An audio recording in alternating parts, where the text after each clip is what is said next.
Give all the glory to the Lord, boys and girls. Give all the glory to the Lord now.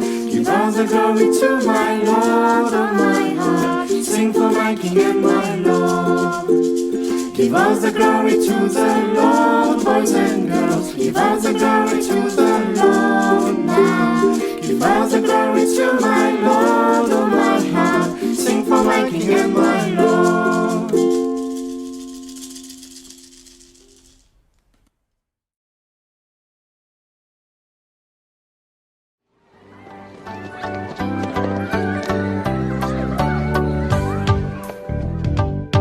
There's someone always by your side, reaching out to you.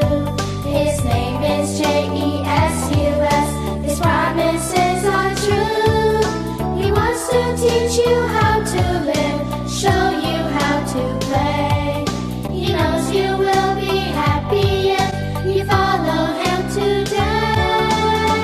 Come meet Jesus. Come meet Jesus. He wants to be your friend. On him you can depend. Come meet Jesus. Come meet Jesus. He wants to be your friend, your very special friend.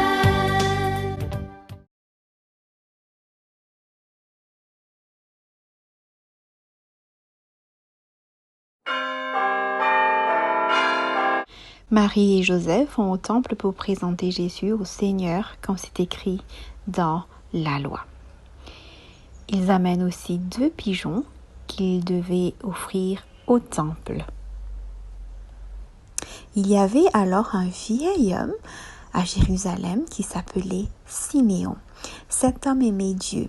Le Saint-Esprit lui avait appris qu'il ne mourrait pas avant d'avoir vu le Sauveur envoyé par Dieu.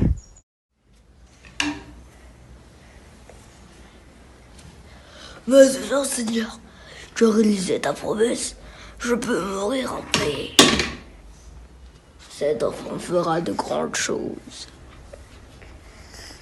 Quand ils avaient fini de tout ce qu'il fallait faire au temple, Jésus et ses parents retournèrent dans leur ville de Nazareth. Et Siméon, quant à lui, est tout heureux d'avoir rencontré le bébé Jésus, le Sauveur.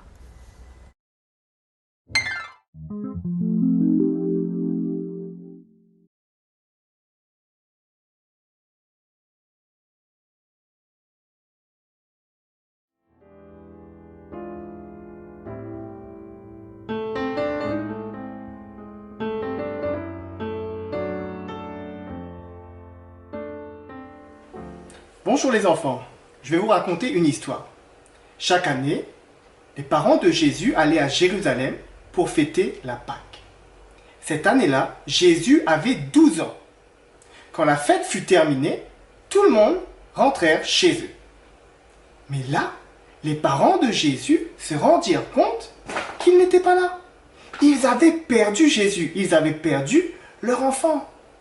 Ils ont commencé à chercher à droite, à gauche. Ils ont posé des questions à tout le monde qu'ils croisaient. Ils ont commencé à crier « Jésus, Jésus, où es-tu » Mais ils ne trouvaient pas Jésus. Alors ils sont entrés à Jérusalem. Ils sont retournés à Jérusalem.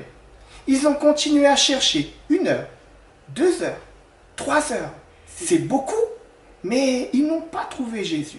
Ils ont cherché Jésus pendant de nombreux jours, plusieurs jours.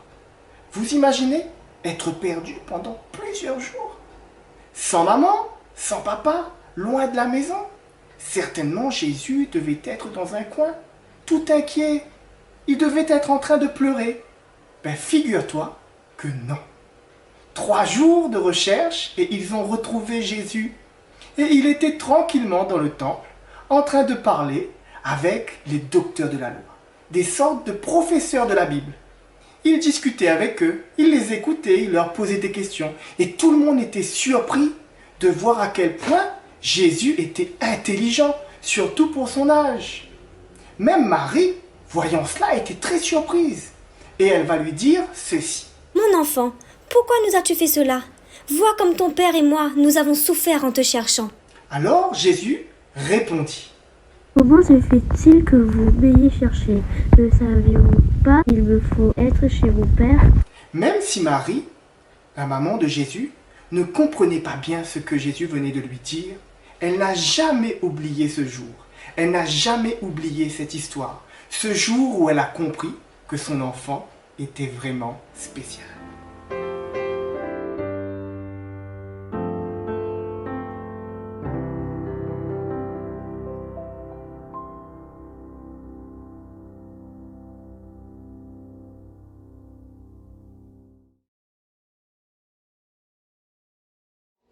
Un petit âne était attaché près d'une maisonnette. Mais deux disciples l'ont emmené loin de la maisonnette. Trotte le petit âne. Trotte car Jésus en a besoin. Alors Jésus est monté dessus le petit âne. Puis vers la ville ils se sont rendus, les gens jetaient des palmes. Trotte le petit âne. Tout le monde applaudissait Jésus. Comme toutes les rencontres de Jésus, racontées dans la Bible, sa rencontre avec Nathanaël ne fut pas banale. Nathanaël était un Israélite et en tant que tel, comme tout le monde en Israël, il attendait le Messie, le Sauveur.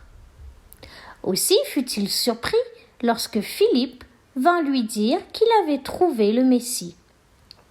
Nathanaël était un peu sceptique, perplexe d'apprendre que le Sauveur venait d'une petite ville à peine connue comme Nazareth et non pas d'une très grande ville comme Jérusalem.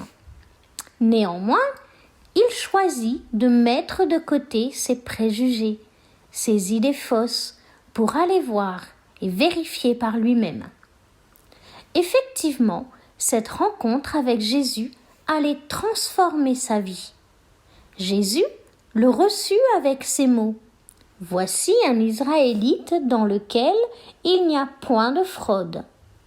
Et avant que Philippe ne t'appelle, je t'avais déjà vu. » Ces quelques paroles vont suffire à changer pour toujours la vision qu'avait Nathanaël de Jésus et vont le convaincre qu'il a en face de lui le Sauveur et le roi d'Israël. Donc, en d'autres mots, son Sauveur et son roi à lui. Nathanaël a donc choisi de croire en Jésus plutôt que de s'arrêter sur ses a priori. Et ainsi, Jésus lui a promis qu'en croyant et qu'en devenant son disciple, Nathanaël verrait s'accomplir de grandes choses dans sa vie. Ne voudrais-tu pas également, comme Nathanaël, choisir d'ouvrir ton cœur à Jésus, l'accepter comme ton roi et ton sauveur, et lui permettre de transformer ta vie pour toujours en te faisant découvrir les merveilles qu'il veut réaliser pour toi.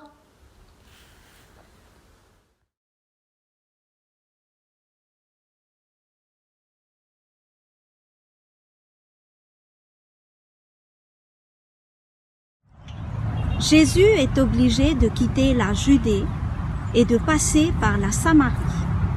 Il est midi. Jésus est seul. Il est fatigué. Il a faim. Ses disciples sont allés à la ville pour acheter de quoi manger. Jésus s'assoit sur le bord d'un puits. Il a soif. Arrive une femme de Samarie pour puiser de l'eau.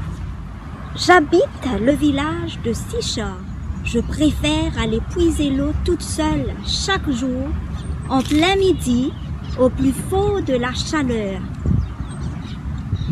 Car là, je suis au moins sûre que je ne rencontrerai personne.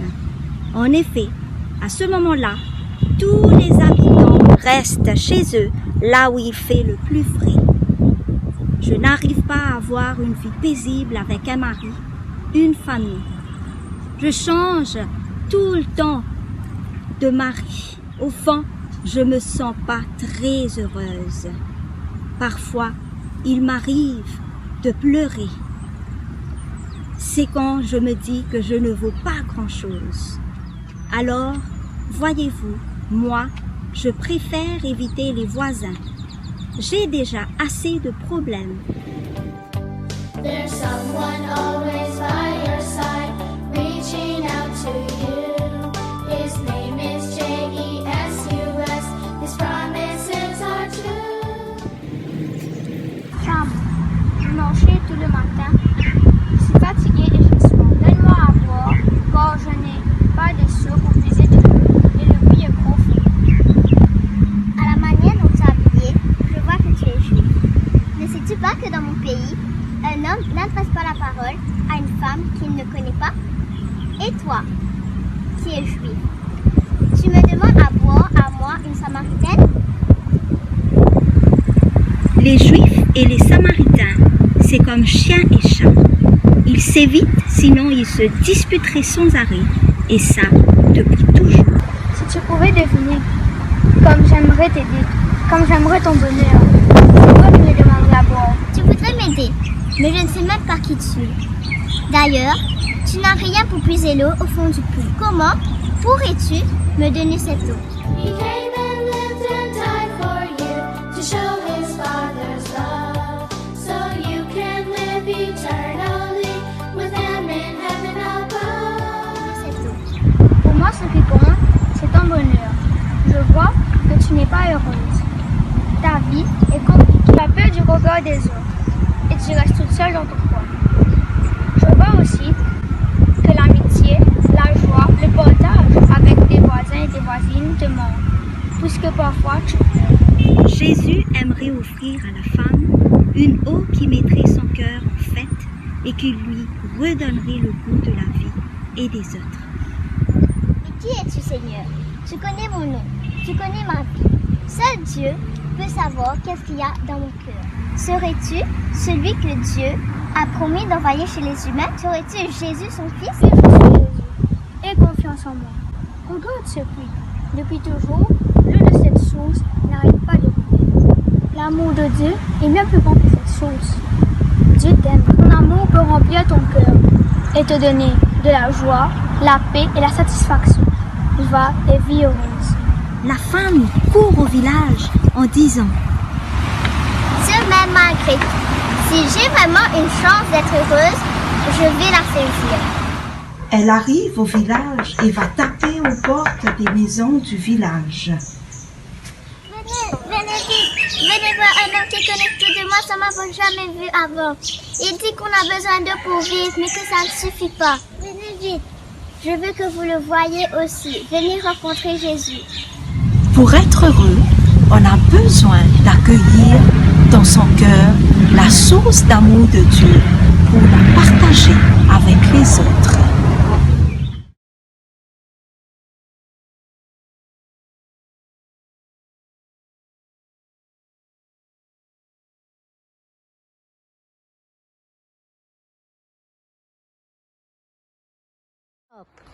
Cherchez était un tout petit bonheur. Il était un petit âne. Il craint partout. On a su comment pour voir Jésus passer.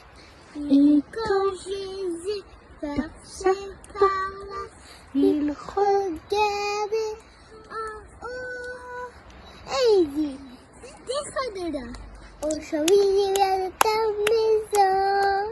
Aujourd'hui, il vient de ta maison. Aujourd'hui, il vient de ta maison. Yeah! Grâce au Seigneur, cherchait à changer son cœur. Il est devenu meilleur. Yeah!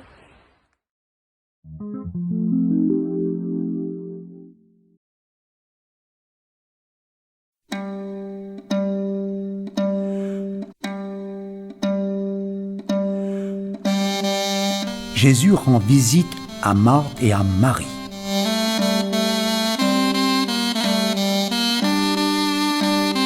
Un jour, Jésus arrive au village de Béthanie. Il se dirige vers la maison de ses amis, Marthe et Marie. Les deux sœurs sont heureuses de le voir. Entre Jésus, entre, sois le bienvenu. Marthe se précipite dans la cuisine pour préparer un bon repas pour Jésus. Ah, il y avait tant à faire. Elle aurait bien besoin de l'aide de sa sœur. Marie, où es-tu ? Marie, j'ai besoin de toi. Marie était tranquille, assise aux pieds de Jésus et l'écoutait. Marthe dit à Jésus: Seigneur, cela ne te fait-il rien que ma sœur me laisse servir seule ? Dis-lui donc de m'aider. Marthe, tu t'inquiètes et tu t'agites pour beaucoup de choses. Une seule chose est nécessaire. Marie a choisi la bonne part qui ne lui sera pas enlevée. Marie a choisi de se mettre aux pieds de Jésus pour écouter son enseignement. Petit ami, toi aussi, choisis la bonne part, deviens disciple de Jésus. Mets-toi à ses pieds et laisse-toi enseigner par lui.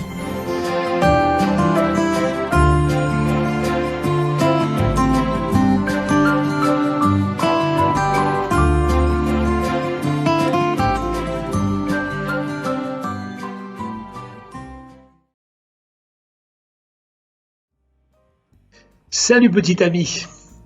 Derrière le rébus d'aujourd'hui se cache une partie de la réponse que Jésus donna à Marthe quand celle-ci vint se plaindre que sa sœur ne l'aidait pas. Le voici.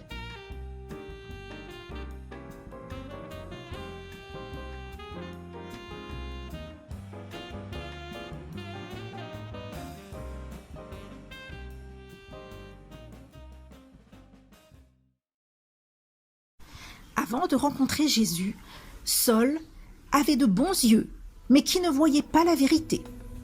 Sur le chemin de Damas, Saul devint totalement aveugle, mais il voyait enfin la vérité. Après sa guérison, Saul retrouva ses yeux et put voir clairement la vérité. Saul était un homme intelligent. Pourtant, il avait du mal à voir les choses correctement.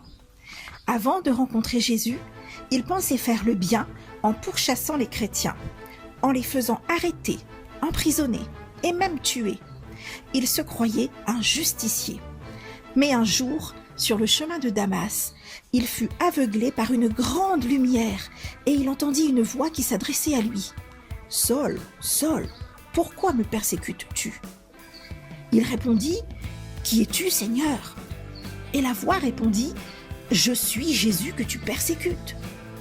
Saul comprit alors que les chrétiens étaient dans le vrai. Il ne mentait pas quand il disait que Jésus était vivant. Et lui qui passait son temps à les pourchasser, c'est lui qui était dans l'erreur. Saul demanda alors « Que veux-tu que je fasse ?» Et la voix lui répondit « Va, entre dans la ville de Damas, et là-bas, tu sauras ce que tu dois faire. » Et puis la lumière disparut, la voix aussi. Saul, lui, était devenu totalement aveugle. Il ne voyait plus rien.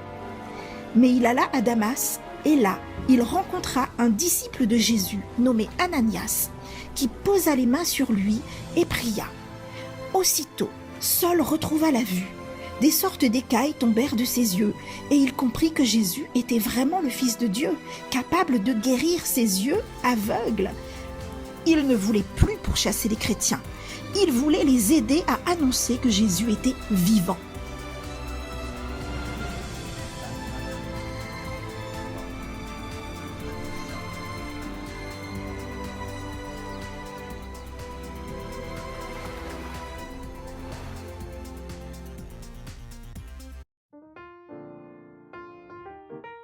Ce serait bien si on avait des super lunettes qui nous feraient voir tout de suite ce qui est bon, ce qui est vrai, ce que Dieu veut, au lieu d'être aveugle comme Saul.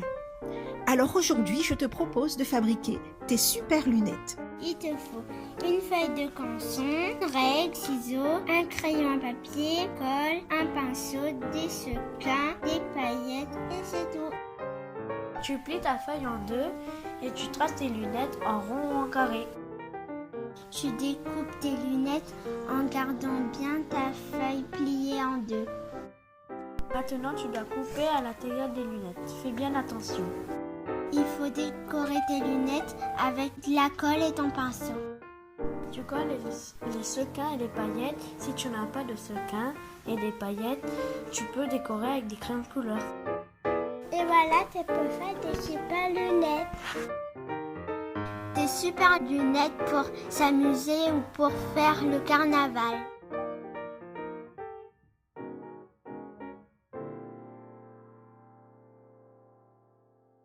Voici l'affiche de Dieu le Grand Médecin. Il y a un côté mot et un côté phrase. Grand, or, médicament, donne, guérisseur, soignant, béni, prend, prendre soin, soigneur, garde, les enfants, gentil, aimer, le bien entre nous tous, monde, créer, lui-même. Et bien voilà, il faut croire en Dieu. Dieu, grand médecin. Et si vous priez, il va vous soigner. Bye bye les copains.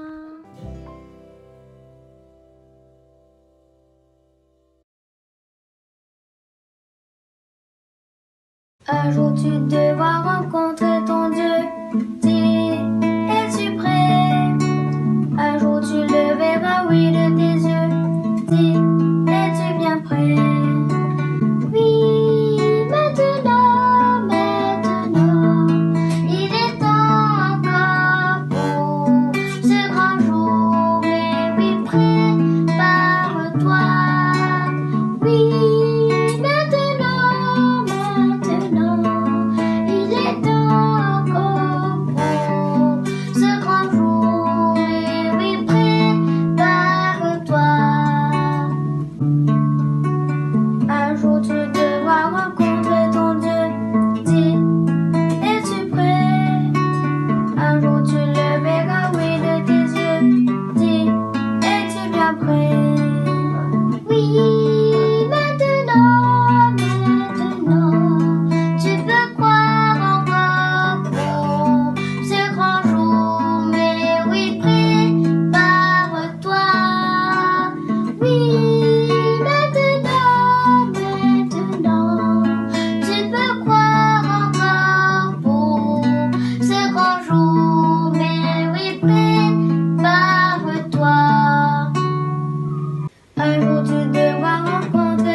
Alors, tu as trouvé? Voici la réponse.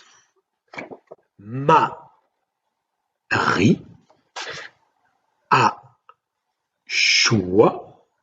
choisi la bonne part. Marie a choisi la bonne part. Voilà. Au revoir.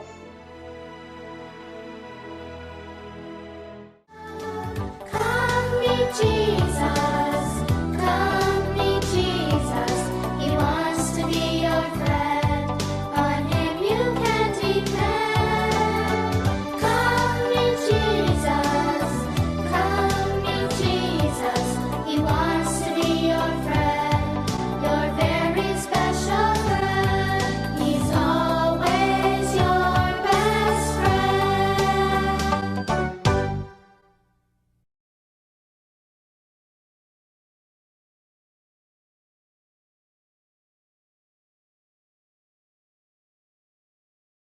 J'ai demandé une famille.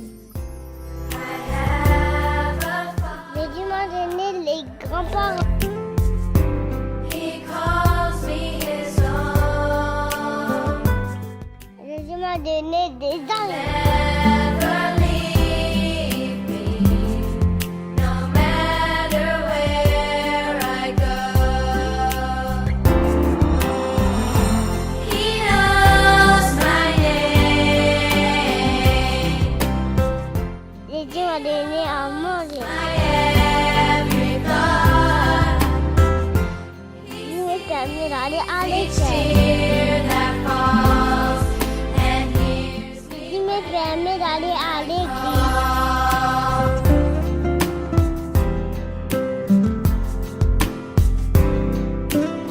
Il m'a donné la santé. De lui-même.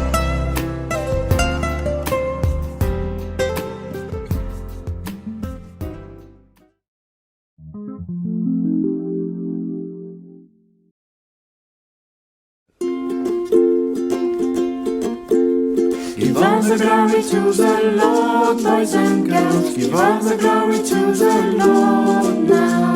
Give all the glory to my Lord, oh my heart. Sing for my King and my Lord. Give all the glory to the Lord, boys and girls. Give all the glory to the Lord now. Give all the glory to my Lord.